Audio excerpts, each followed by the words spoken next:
Hey guys, Becky Yackley here for Winchester. Today we're going to talk about handgun shooting and movement. And we're specifically going to talk about moving with a loaded firearm and what we can do to be safe while doing it and do it efficiently. Step number 1 when moving with a firearm. I'm shooting. Now I go to move. My finger comes off the trigger. See that?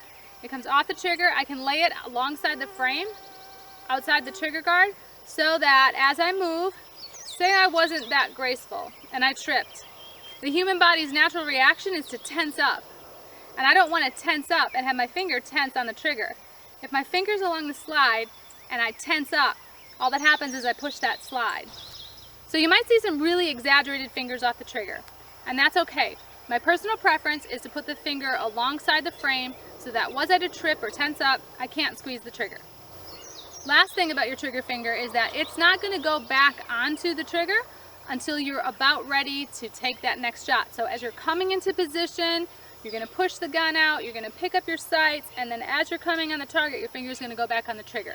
So that finger stays there alongside the frame or outside the trigger guard for the entirety of the movement until you're ready to shoot and your sights are coming back on the target. One other item to be aware of when you are moving with a loaded firearm: think about what your mom told you when you were a child. She always told you to look where you're going, right?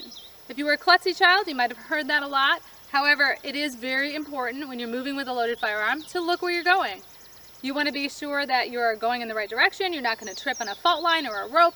So, look where you're going, eyeball it. If you have to do a mag change or some other type of administrative thing with your gun, generally shooters will do that in the first few steps when they break down from one position and move to another. Then they're free to look where they're going and get their spot and hit their position. So the last thing you'll do while moving with a firearm is think about how you're going to set up. Think about that new position you're coming into. As I come into the new position, if I'm a newer shooter, I'm going to be moving slower. And I'm going to be certain of where I'm going. I'm going to get in that position and establish some good stance and proper balance, and then I'm going to shoot. If I'm a more advanced shooter, I might be ready and have my gun up and on the target so that as soon as my trailing foot leaves the ground, I can take a shot at the target because this is a timed event and I want to go. Alright, so now we're going to get to the shooting. First I'm going to show you the movement without any firing so that you can understand what I'm doing, and then I'm going to shoot so you can see what happens. Alright, so dry firing without shooting, I'm just going to walk this and show you the movement. I'm going to start on this side. I'm going to be in a nice, good stance. I'm going to take a shot and then I'm going to move. I'm going to shoot. Bang. My finger comes off the trigger alongside the frame. I move to the other side. I get to the end and I step and then I'm ready to shoot. Okay, this time I'm going to do it with some shooting.